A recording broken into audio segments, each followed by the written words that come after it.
Bienvenidos a nuestro programa. El miércoles 15 de marzo, WIZO Madrid presentó un coloquio en torno a los libros Maledicencia, Lashon Hara, con Esther Ben-Dahan, y Lujuria, con Cristina Sánchez Aguilar, periodista de ABC. Les invitamos a escuchar la grabación. Buenas tardes, amigas y amigos. Una vez más, WIZO os da la bienvenida. Este año está siendo un año difícil para recaudar fondos y nuestros niños de las guarderías que patrocinamos siguen necesitándonos. Estamos felices de contar esta tarde con dos grandes e importantes mujeres, Esther Ben-Dahan y Cristina Sánchez Aguilar. La calidad de nuestras autoras me ha impactado siempre y por eso me sentí tan feliz por nuestras queridas. Sí. La calidad de nuestras autoras me ha impactado siempre y por eso me sentí tan feliz cuando nuestras queridas invitadas nos sugirieron presentar estas obras. Lashon Hara, Maledicencia y Lujuria.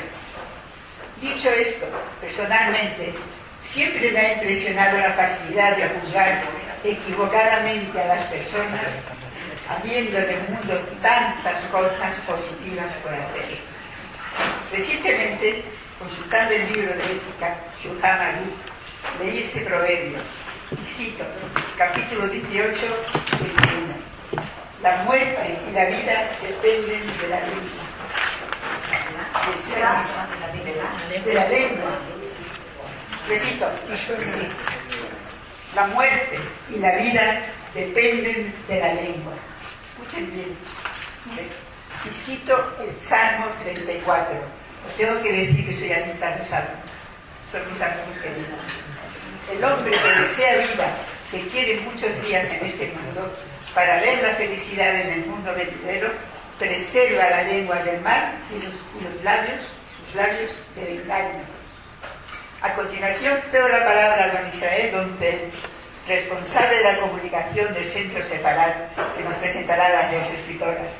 Tengo que decir, aparte, tuve el placer de conocerle físicamente antes de ayer y estuve impresionada por su sabiduría, su cualidad, su humildad y su inteligencia.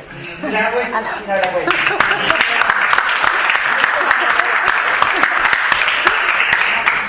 En nombre de mi comité y del mío propio, quiero agradeceros a todos por vuestra presencia, a las escritoras por estar por aquí y a todos. Gracias a Ulani por cedernos este magnífico lugar y a sus responsables, Mercedes Millán y Beatriz Bencio. Gracias a mi queridísima Marian, mi fiel colaboradora de hace tantísimos años. Gracias a todos. Buenas tardes. Cedo la palabra a don Fernando.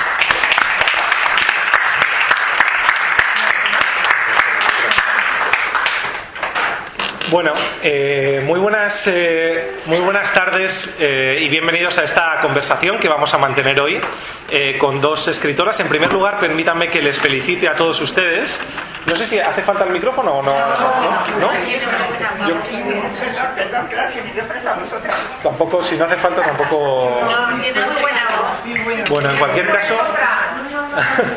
cualquier caso, permítanme lo primero felicitarles por haber estado, por haber elegido el estar hoy aquí esta tarde.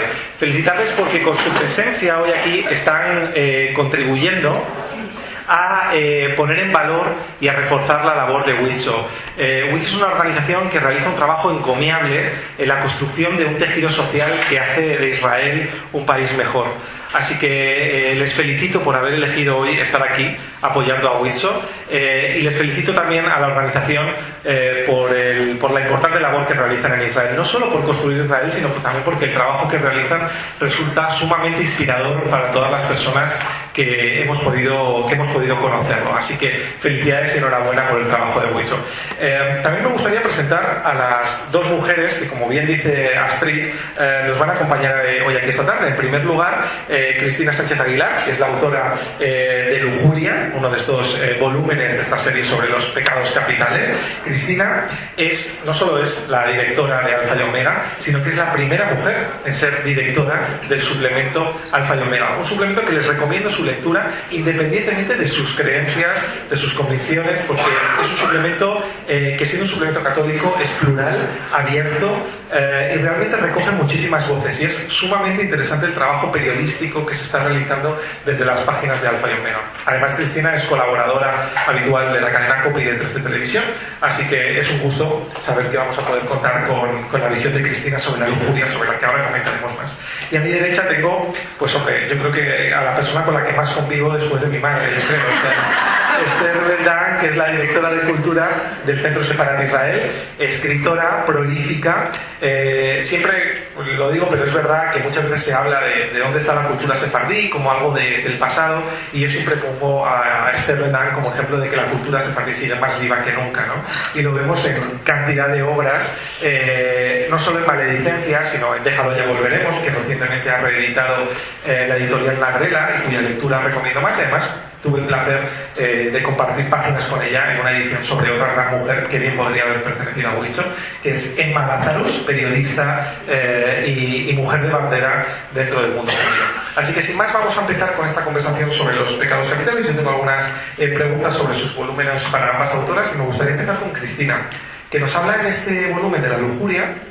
Y es verdad que leyéndolo, Cristina, como no podía ser de otra manera, le da un enfoque muy periodístico, y nos habla de algo que, claro, yo no había pensado, que es probablemente uno de los pocos pecados del cual se hace negocio, porque precisamente tú nos hablas también del negocio creado en torno a la lujuria, ¿no? No sé si nos puedes profundizar en esto. Claro que sí. Buenas tardes. ¿Mejor con el micro o sin él? ¿Qué prefieren? ¿Con micro? Mejor. Sí, venga. Gracias lo primero por la invitación y por estar aquí escuchando esta tarde nuestra humilde aportación. Esto que dices es fundamentalmente lo más importante, ¿no?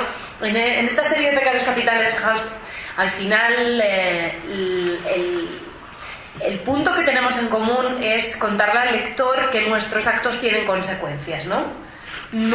Hacia nosotros mismos, pero también hacia la sociedad. Hay víctimas, y en el caso de la lujuria, también en la maledicencia, hay grandes víctimas, ¿no?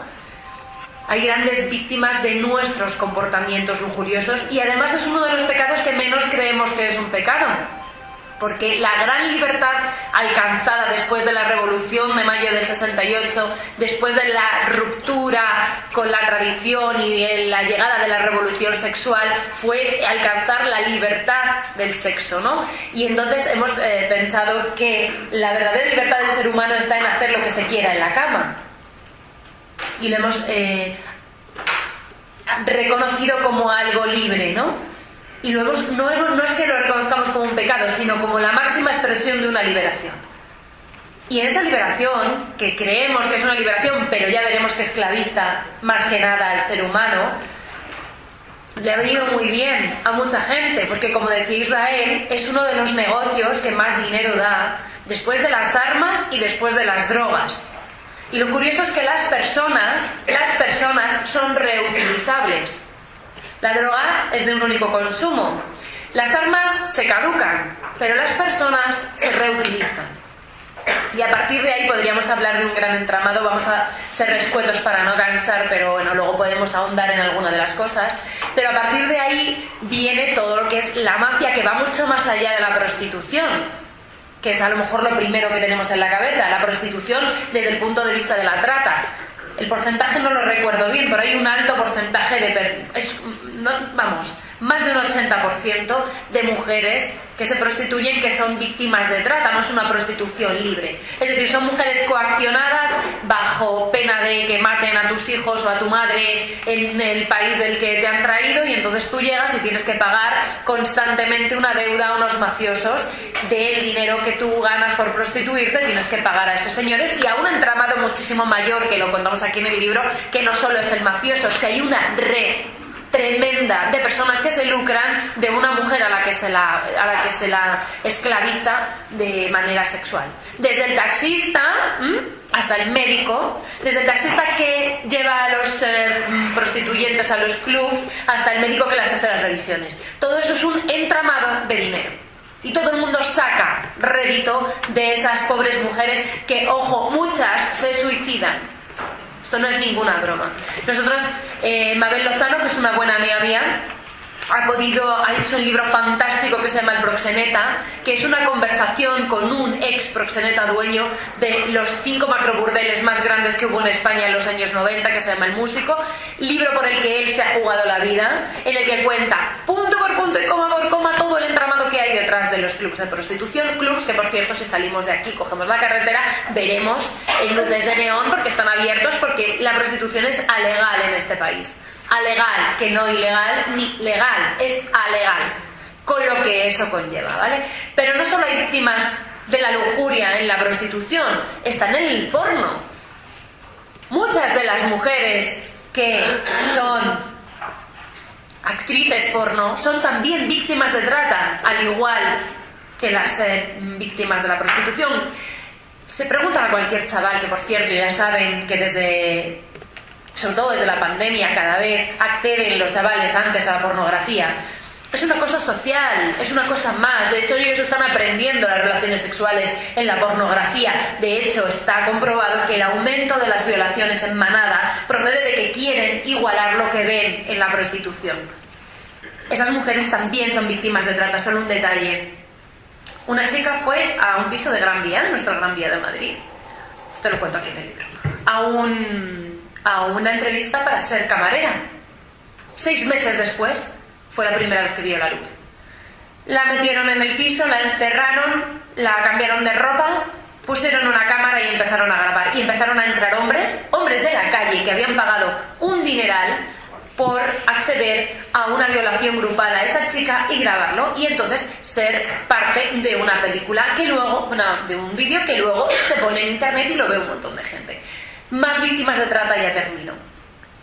Niñas a las que les ponen una webcam en casa porque han enviado un vídeo un poco subido de tono a su novio se aprovecha de ella, llega un mafioso que entre medias coge ese vídeo. Esto pasa muy habitualmente y entonces empiezan a intentar sobornar a la niña: si no haces esto que te pido, voy a hacer esto con tu vídeo. Y se ponen webcams en sus habitaciones y sacan dinero porque hay señores que piden que esa niña se grabe durante 2 horas haciendo lo que él pide, y a ellas las tienen amenazadas. Aquí se cuenta la historia de un papá, como podría ser cualquiera de nuestros amigos, de un papá, una niña de 15 años a la que le sucedió, y de repente le llegó un vídeo de su hija a su teléfono móvil. Víctimas de la lujuria, porque estas son las víctimas de los señores, en su amplia mayoría señores, vamos a ser realistas, no señoras, que pagan por ver esos vídeos, por ver ese porno y por acceder a esa prostitución. También hay mujeres, pero vamos a ser realistas, es un amplio porcentaje todavía de hombres los que acceden a este tipo de contenidos o de compra de sexo. No sé si te he respondido. Sí, la verdad es que sí, y evidentemente nos dejas a todos sorprendidos y preocupados en shock, ¿no? Efectivamente, como dice Esther. Es impresionante.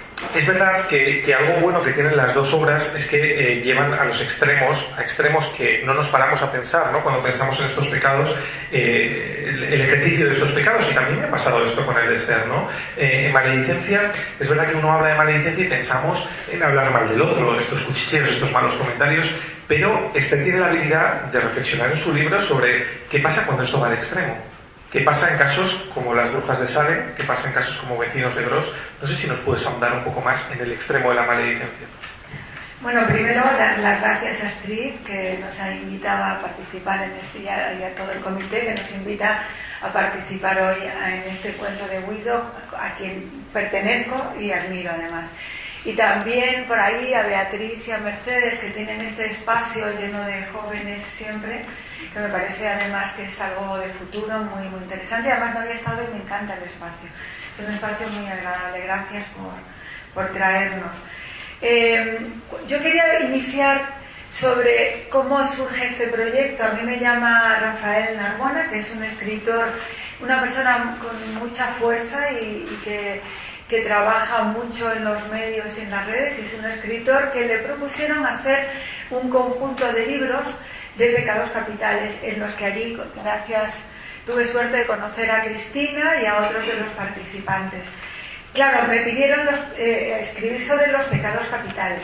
Entonces yo le expliqué que para mi cultura judía, en mi religión judía, el concepto de pecado capital no entra dentro de las mismas líneas que entra en la cultura occidental de la que él me hablaba, pero que yo le proponía uno que podía resumir de alguna forma todos ellos y que era muy importante para la cultura judía, que es el lashon hara, lengua venenosa.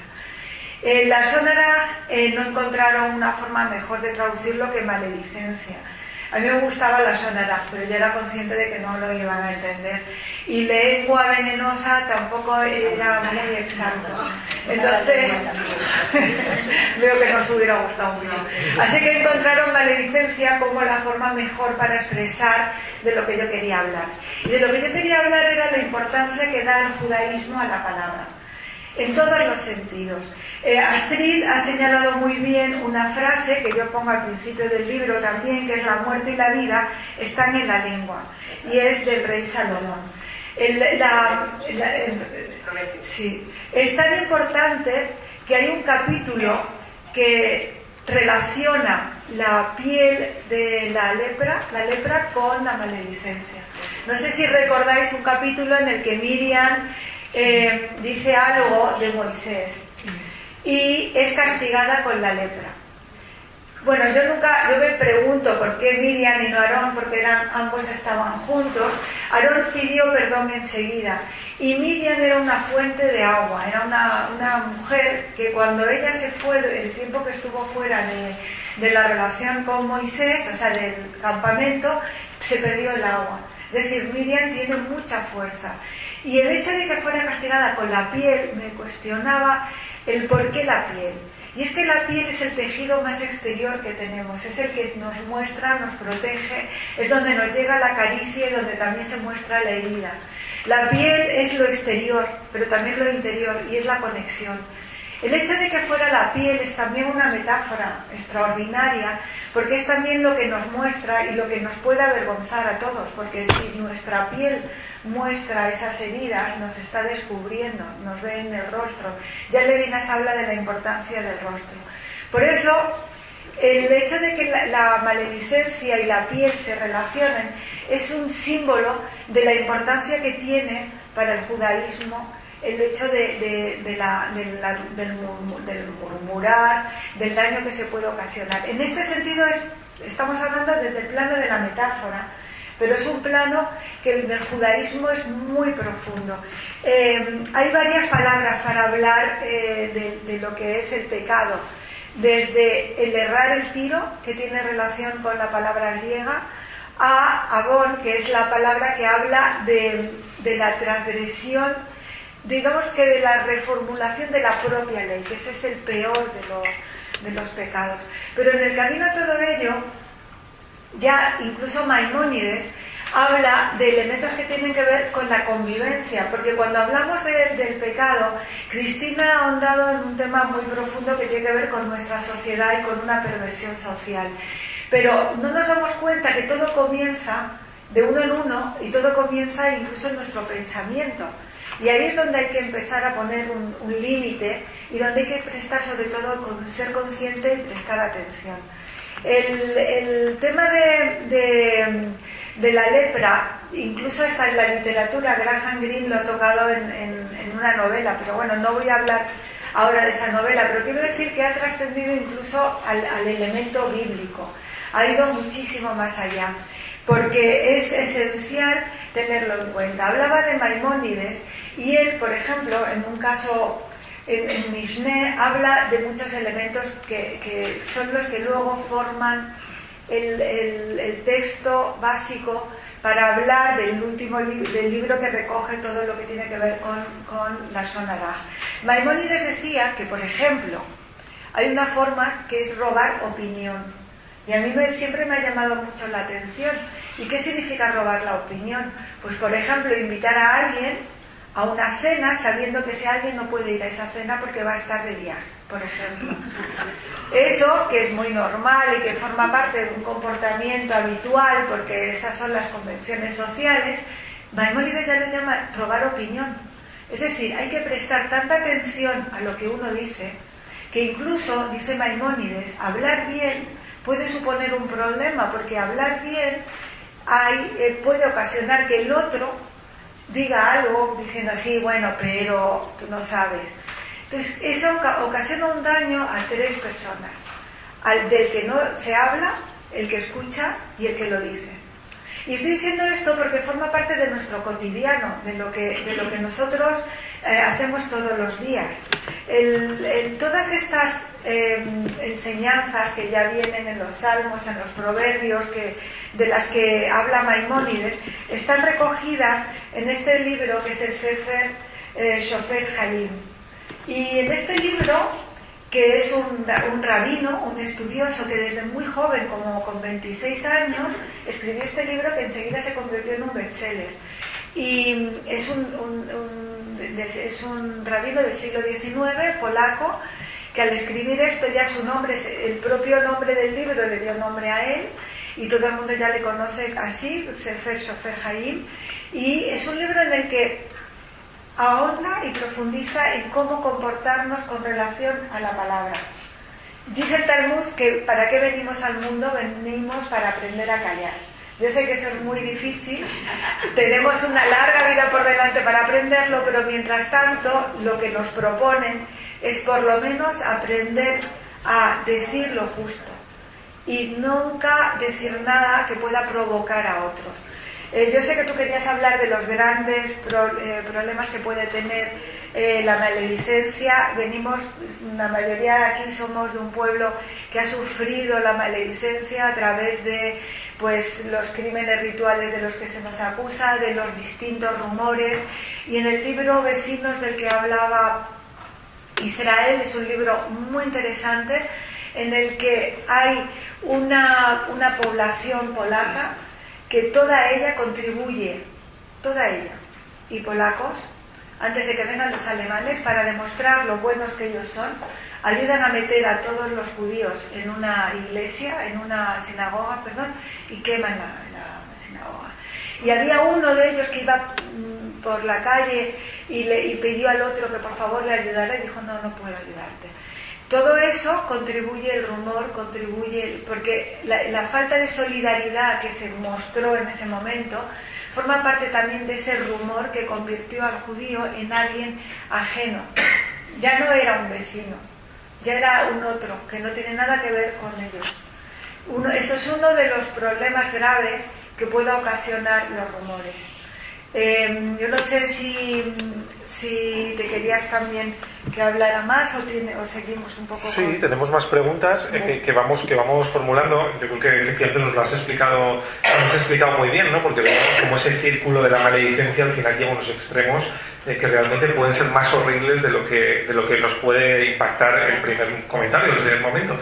A mí me gustaría también preguntarle a Cristina, porque hablábamos antes del acceso a la lujuria gracias a las nuevas tecnologías, y tú hablas mucho en el libro de los jóvenes, ¿no? De cómo la gente más joven, estamos en un lugar precisamente con mucha vinculación con el mundo joven. Dabas un dato aquí de Save the Children que decías que el 13,8% de los adolescentes ha entrado en contacto a través de internet al menos una vez con una persona desconocida para fines sexuales, con alguien que no conocen de nada, a través de una red social, fiándose de un nombre, de una foto. Es realmente poner algo como la lujuria muy en la palma de nuestra mano, porque todos llevamos hoy en día el teléfono móvil siempre con nosotros, ¿no? No sé cómo esto también te has adentrado en este mundo. Da miedo, ¿eh? Sí. Da miedo cómo cada vez niños más pequeños tienen acceso o normalizan conductas sexuales propias de los adultos cada vez más jóvenes, ¿no? Yo analizando esto he llegado a varias conclusiones. Creo que los problemas proceden, además de la tecnología, ¿no? Y hay dinero detrás, y como hay dinero detrás, hay quien piensa cómo enriquecerse, y quien piensa cómo enriquecerse pone en la mano de quien le interesa lo que sabe que interesa, ¿no? O sea, siempre hay un entramado que va por delante pensando cómo enriquecerse, ¿no? Entonces, llegar a la población menos formada, más frágil, es lo más fácil. De hecho, por ejemplo, durante la pandemia, la página web de porno más famosa del mundo, que se llama Pornhub, puso los contenidos gratis durante un tiempo. Entonces la gente se enganchó a los contenidos y de ahí ha sacado dinero. Después, porque ya no podían desengancharse.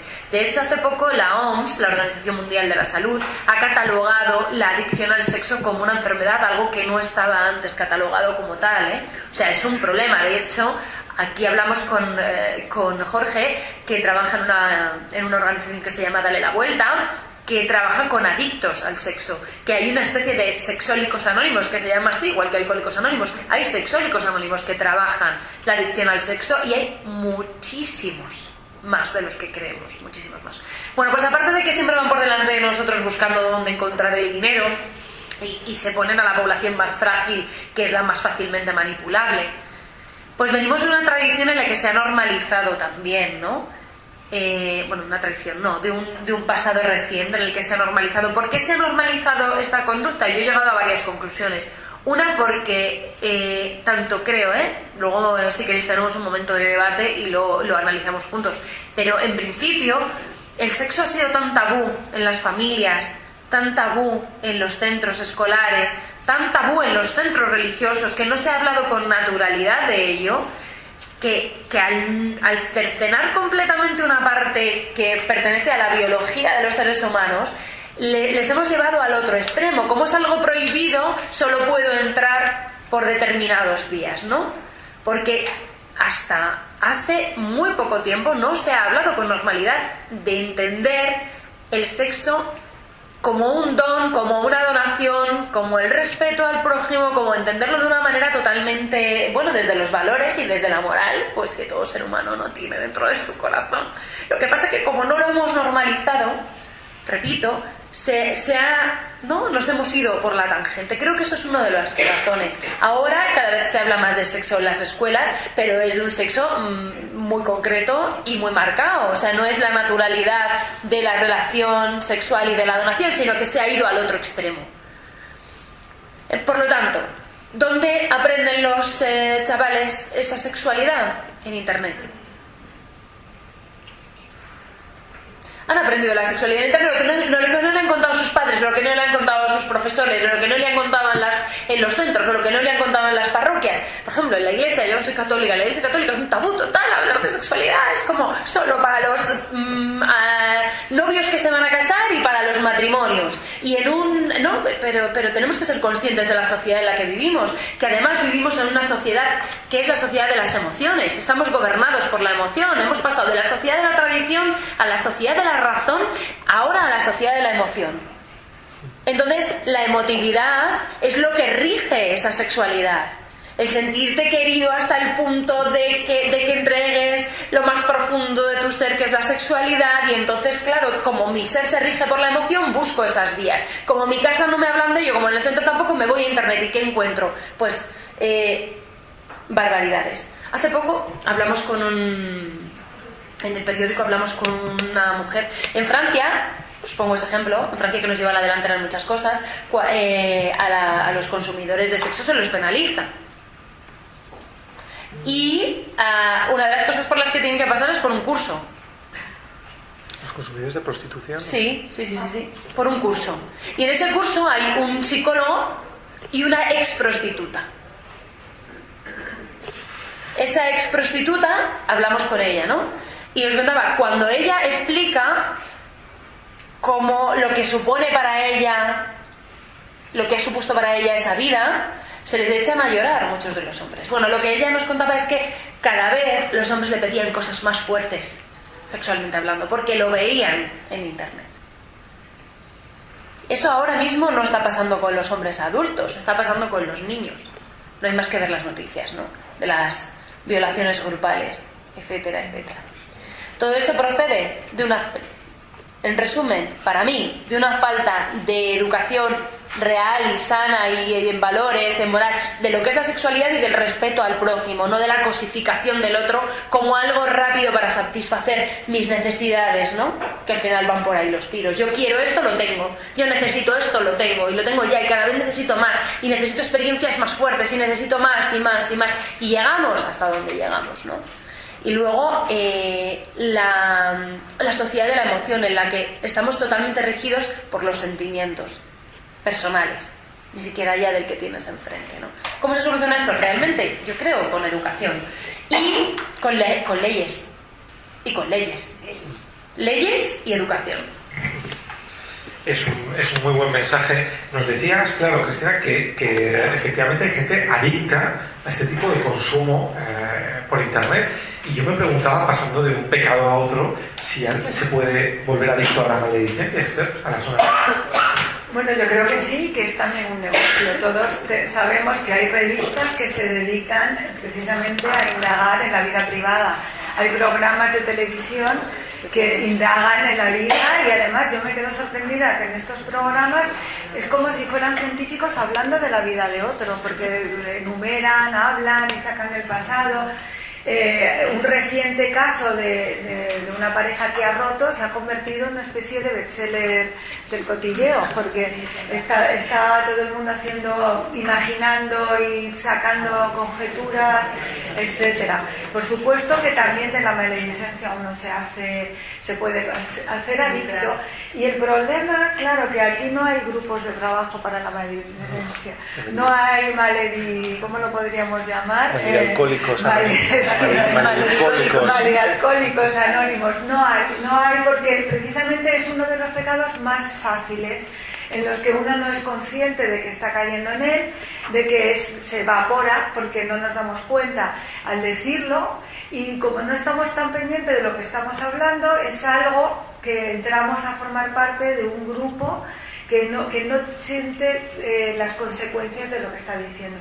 Yo lo primero que hago es no comprar determinadas revistas, por ejemplo. Entonces, yo creo que uno mismo debe de ir poniendo límites a su propio interés, porque uno de lo peor de la maledicencia es que es divertida y une mucho. Entonces a la gente y no tiene los efectos que tienen el alcohol, que tienen las drogas, o que tiene, como dice Cristina, la lujuria. Es algo que entretiene y que hace grupo. Y querer formar parte del grupo es uno de los elementos más importantes que tenemos. Somos humanos, somos seres sociales, queremos estar con el otro.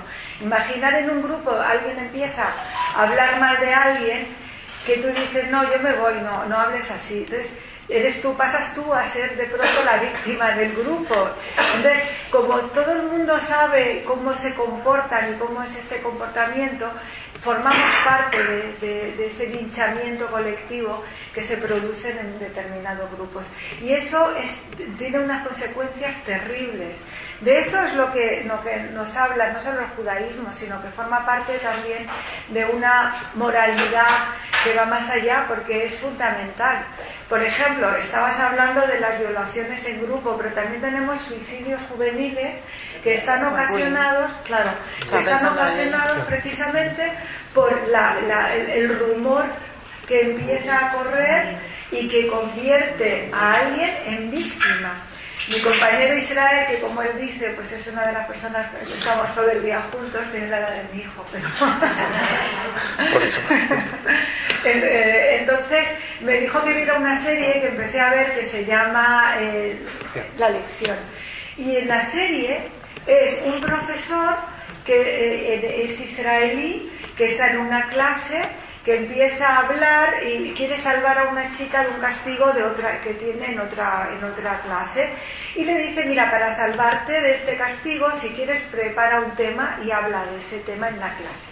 Y ella trae un tema que era algo que le habían contado, que ni siquiera lo vivió ella, acusando a los árabes de meterse con una chica en la piscina. Y empieza toda la clase de repente a hacerse eco y empiezan a protestar con furia en contra de los árabes. Este profesor se enfada y entonces acaba con la clase y cuando están ellos dos solos, le dice algo que a ella le molesta mucho, pero entonces ella coge un odio con ese profesor y empieza a grabar un vídeo que se hace viral en contra del profesor. Entonces, esto es una serie israelí que es muy interesante porque aparte habla de varios niveles, que tiene que ver con la relación de los jóvenes, los problemas que ellos viven en Israel y además con el problema también de los árabes. Pero sobre todo, y por lo menos esa es mi interpretación en estos primeros capítulos, es la propagación del rumor a través precisamente de estos medios de comunicación actuales, que son medios también de asesino al otro de una forma completamente sin ningún control. La verdad es que es increíble porque ambas coincidís en algo, ¿no? Que es el tema de la educación, la importancia de los jóvenes. Me han venido a la cabeza los proyectos que Wizo realiza precisamente con los más jóvenes en Israel, ¿no? Y qué importante es. Hace poco también en una película se veía como un joven, ¿no? Un adolescente le preguntaba a su padre que se había enamorado de una chica y había tenido su primer acercamiento a esta chica, y entonces el joven, que había consumido mucha pornografía, pues se acercó a ella dándole un tortazo y llamándole una palabra que prefiero no reproducir, y es porque él había visto esto, ¿no? En una película, ¿no? No sé si crees, al hilo de esto, Cristina, por poner una nota positiva, que ahora también me gustaría preguntar a Esther al respecto, no sé si crees que podemos educar también en esos sentimientos, ¿no? En saber cómo amar, en saber cómo canalizar todo esto de forma positiva. Si hay posibilidad de educar en eso y cómo se puede hacer. Por supuesto, es la clave. La educación pasa por el respeto, los valores, la moral, ¿no? Lo que pasa es que ahora mismo estamos viviendo en un momento complicado en este país, sabemos, un momento en el que estamos polarizados, en el que estamos tensos, en el que la política marca la educación, pero todo, no es una política de un lado, es que todo va en torno a una ideología política, sea del signo que sea. Es que es aburridísimo por un lado o por el otro, ¿no? Si os dais cuenta, la educación es lo primero que cambia cuando llega un gobierno a un país. Es imposible generar determinadas una educación sólida y enraizada si estás cambiando los planes de estudio cada 4 años. Es imposible cada 8 años. ¿Por qué? Porque el control de las masas es lo básico para mantenerte en el poder. Eso está más estudiado que nada, ya lo sabéis, ¿no? Sabemos perfectamente lo que ha pasado en el pasado controlando a las masas, ¿no? La educación es la clave para que un país salga adelante, ¿no? Y ahora mismo, en los dos aspectos, estamos pasando unos momentos muy difíciles. Hace poco hablaba con un psiquiatra infantil. Es terrorífico, no hacen más que contarnos cada vez más las cifras de suicidios infantiles que hay. Por el bullying, por no llegar a tener el cuerpo que se desea de ver a las influencers en las redes sociales, o porque has sido víctima de una violación, o porque hay muchísimas más de las que se cuentan, ¿no? El otro día me contaban, es terrorífico al hilo del libro, me acabo de acordar de este dato, que los chicos ven el porno, pues tienen otra naturaleza, ¿no? Pero las niñas, muchas niñas ven porno. ¿Sabéis para qué? Para saber qué esperan los chicos de ellas. Para ver cómo contentarles. Para seguir el ejemplo de las actrices. Es alucinante. Niñas pequeñas, menores de edad. Otra de las cosas que cuenta el músico en el libro El Proxeneta, que es terrorífico, es que señores muy importantes de este país iban a los clubs y cada día pedían chicas nuevas y cada vez más jóvenes, sin ningún problema, ni les temblaba la mano a la hora de pedir menores de edad. No les temblaba la mano, de ninguna manera. Y siempre, cada día, una nueva. Eso de repetir, no. Los clubs, a día de hoy también, se cierran muchos contratos de trabajo. Se hacen muchas reuniones, se termina ahí la fiesta, ¿no? y va gente muy potente, muy potente. Ahora los clubes de carretera son como más denostados, pero existen las escorts, ¿no? Las prostitutas de lujo, que por mucho que creamos que lo deciden ellas o lo eligen ellas, repito, hay un alto porcentaje de mujeres que son víctimas de trata.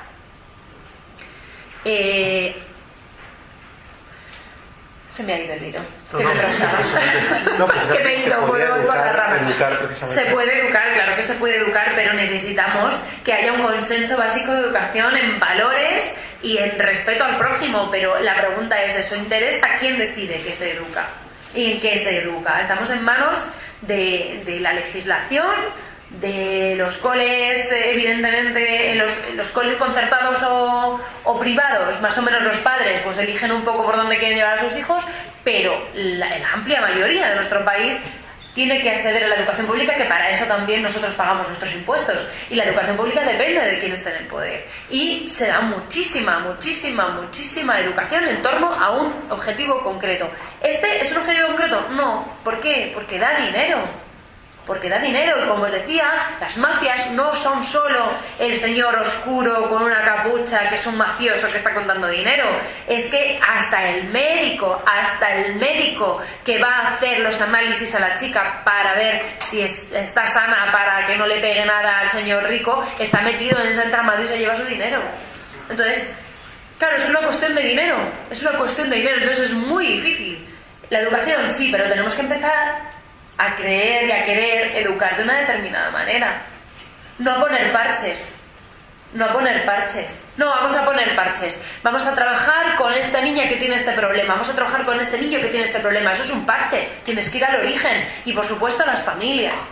Las familias que no se pueden desentender de la educación de los niños, por mucho que trabajemos fuera, por mucho que trabajemos muchas horas. La educación no es solo del colegio, también es de las familias. Que ahora mismo estamos en una situación complicada. Yo, la primera, tengo una niña de 4 años y llego súper tarde a casa. Cuando llegas, la bañas y la metes a dormir. Es una realidad. Y su padre igual. Entonces, hay que cambiar la mentalidad también de eso, porque al final el 90% de la educación de los niños está en la escuela, porque no te da tiempo. Entonces ahí podemos ir hacia atrás. Necesitamos un sistema real de conciliación en este país, no solo de las mujeres, ni de coña, mujeres y hombres, que puedan conciliar ambos y ambos se puedan encargar de sus hijos. Pero claro, es que hay muchas patas que tocar. ¿Y esto le interesa a alguien? Pues de momento no. Ya veremos, pero de momento no. Sí, efectivamente, es una problemática que hay que dejar desde muy diversos lados, ¿no? Y que esto es multidimensional, podríamos decir. Yo quería dejar esa nota positiva antes de pasarles a todos ustedes el turno de pregunta, porque lo ideal sería que también fueran pensando, seguro que ya lo tienen en sus cabezas, alguna pregunta para alguna de las dos autoras. Pero a mí me gustaría también dejar este lado un poco de nota positiva con Esther, porque claro, en el mundo judío frente a la Sonara está la Sotov, ¿no? Lo he pronunciado bien, espero que sí. Y es verdad que también está ese lado, ¿no? De hablar bien, que es algo que además Esther y yo tratamos de promulgar constantemente. Lo que agradecemos que la gente hable bien, ¿no? Lo que se agradece, yo sé que se lo digo a Esther, ¿no? A mí me pueden llamar de todo, si lo hacen con educación hasta lo agradezco, ¿no? O sea, es una cosa que cuando se hace bien, ¿no? Pues se agradece mucho más, ¿no? Bueno, la verdad que después de escuchar a Cristina no sé si nos vamos a ir muy... Yo antes de contestarte quería recordaros que os aconsejaría, y a ti también Cristina, y para tu niña, leer una carta para las generaciones. No sé si la conocéis. Es la de Ramban. Exacto. Y a mí es una carta que intento leer todos los viernes porque realmente te ayuda a situarte, ¿no? Porque hablamos de la educación y entonces yo creo que el primer corrector de la educación es uno mismo. Lo que tenemos que enseñar a los niños es a ser conscientes de sí mismos y ser autoconscientes para poder controlar todo lo demás que tiene encima, ¿no? O sea, y esa es para mí el pilar básico de la educación.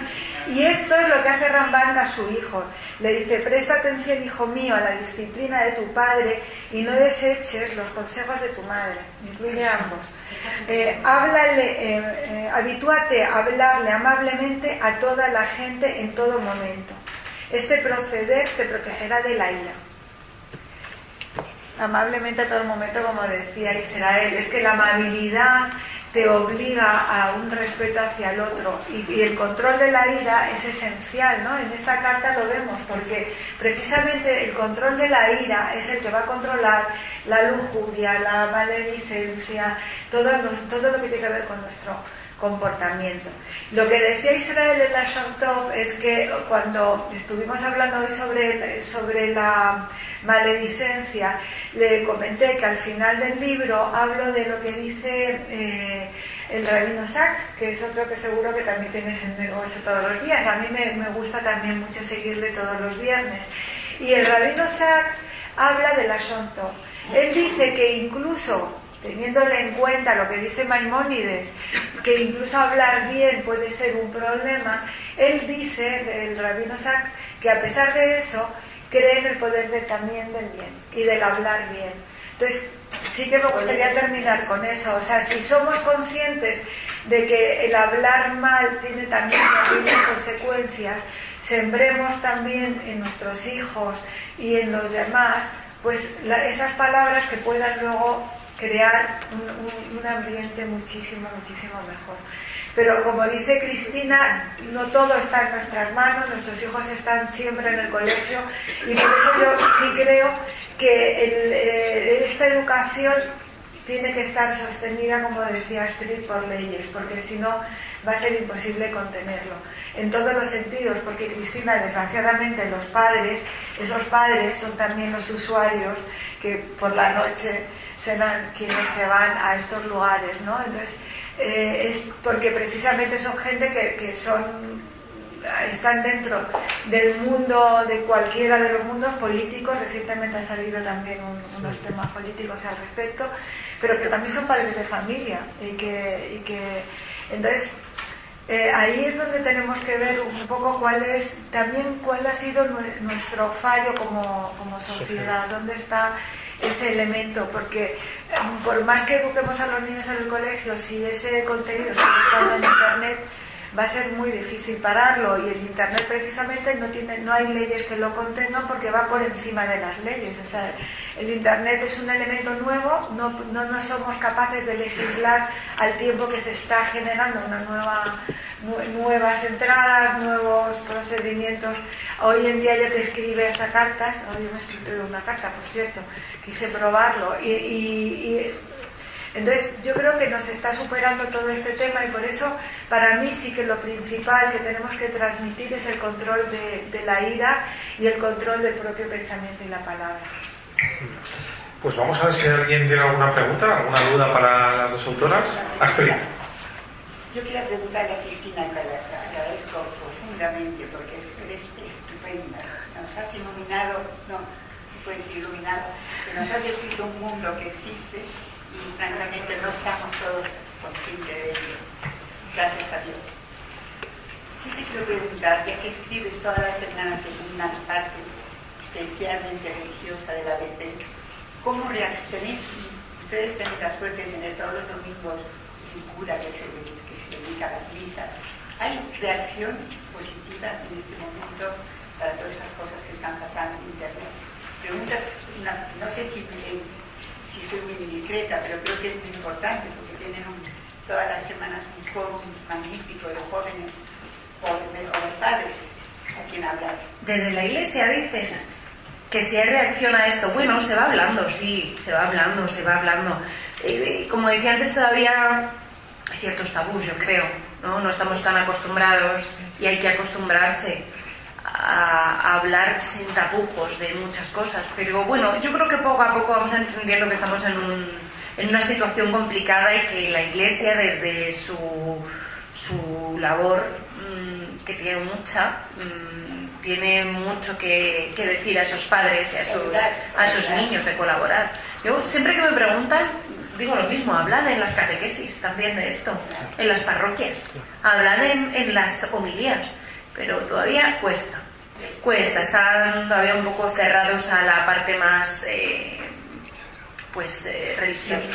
Es verdad que para eso también estamos nosotros, que gracias a Dios pues poco a poco vamos teniendo un espacio mayor y más amplio y más plural, como decía antes Israel, para poder hablar de muchas cosas de las que antes no se podía hablar. Nosotros ahora hacemos un trabajo realmente periodístico sobre la formación, sobre la información social y religiosa en nuestro país, que no católica, ni clerical, información social y religiosa. ¿Eso qué significa? Que nada de lo humano nos es ajeno. Ya está. No tiene nada que ver ni con la Iglesia Católica. En muchos aspectos sí, bueno, pues porque es quien nos paga, es a quien nos pertenecemos y hablamos muchas cosas de la Iglesia Católica, pero desde un punto de vista totalmente humano. Y sí, vamos nosotros sí, pero la Iglesia en general está en ello. Los obispos se van pronunciando cada vez más. Hay un obispo, por ejemplo, responsable de las víctimas de trata en la Conferencia Episcopal, Juan Carlos Elizalde, que es el obispo de Vitoria. Hay muchas congregaciones religiosas en España que se dedican a rescatar a víctimas de trata. Las oblatas, monjas que por la noche han ido con policías a rescatar a mujeres. Eso existe desde hace siglos.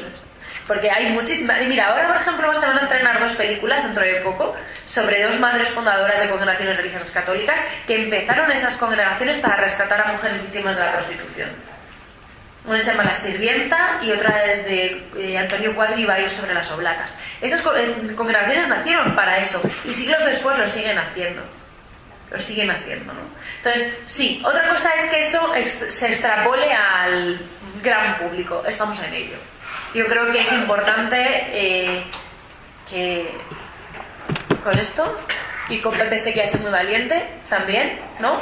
Que ha querido salir de la información religiosa y del panorama religioso, porque una cosa importante es que estos libros no están hechos para el público religioso, están hechos para el gran público, porque normalmente este tipo de libros están en San Pablo o en las ediciones religiosas, y esto, el objetivo es que esté en las grandes bibliotecas, o sea, librerías, en la Casa del Libro, en el Corte Inglés, y que haya acceso a ello.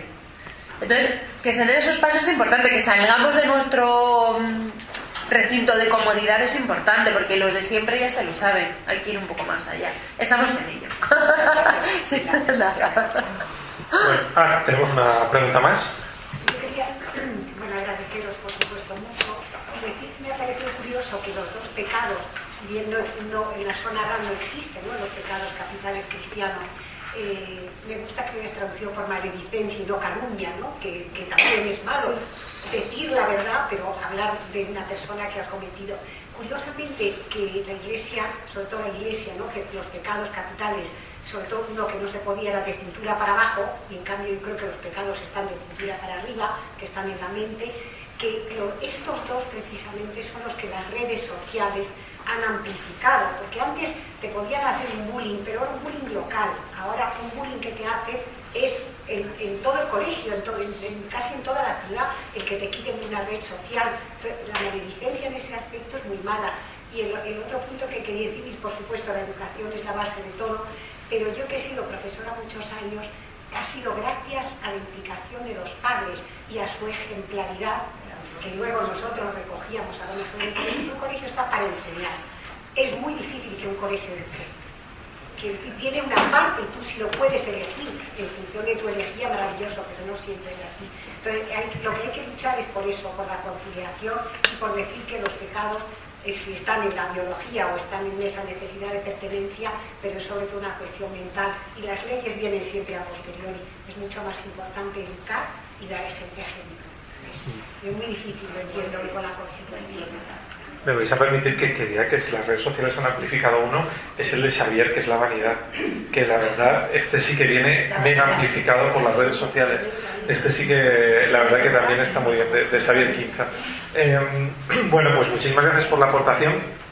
Como ven, no me equivocaba cuando les decía que en Alfa y Omega se estaba haciendo periodismo de calidad. Solo escuchando a Cristina ya es la prueba fehaciente y viva de que no me equivocaba. Cristina, muchísimas gracias. Y que el Centro Sefarad tiene su cultura en las mejores manos posibles. Eso lo conocen todos ustedes aquí desde hace años. Así que muchísimas gracias a ellas y muchísimas gracias a ustedes.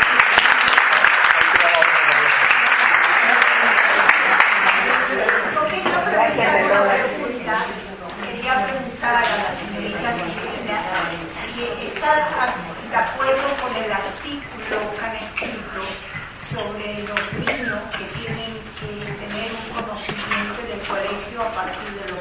años. Un conocimiento sobre cuestiones sexuales. Desde los 3 años. Pero esa, o sea, la nueva legislación, que a los 3... Habla usted de la ley, que la nueva legislación, que a partir de los 3 años ya se habla de sexualidad en los coles. Eso es lo que le decía, que como dependemos tanto... Ha sido una ministra. Sí, lo que le decía es que como dependemos tanto de el partido político que esté en el poder, es lo que le decía que es lo realmente complicado, ¿no? Porque cada uno de los partidos políticos que está en el poder intenta imponer desde abajo, desde los niños más pequeños, una ideología concreta, pero cualquiera de ellos, ¿no? Hablar de sexualidad estaría bien, evidentemente es lo que hablamos, hablar de sexualidad en casa, en el colegio.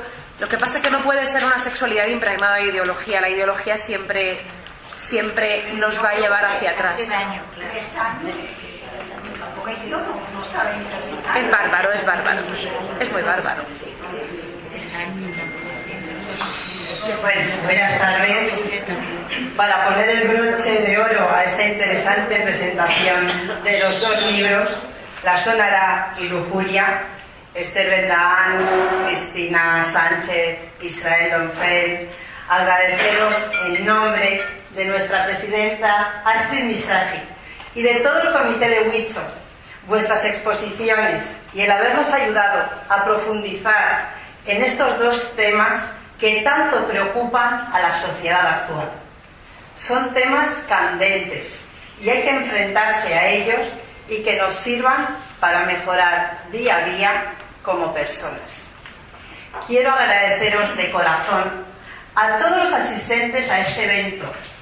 Con vuestra presencia demostráis una vez más vuestro apoyo incondicional a Huitzok España y a nuestros proyectos, ya que todos los actos que organizamos tienen como finalidad apoyar en Israel a niños y mujeres en riesgo de exclusión, a mantener las guarderías patrocinadas por Huitzok.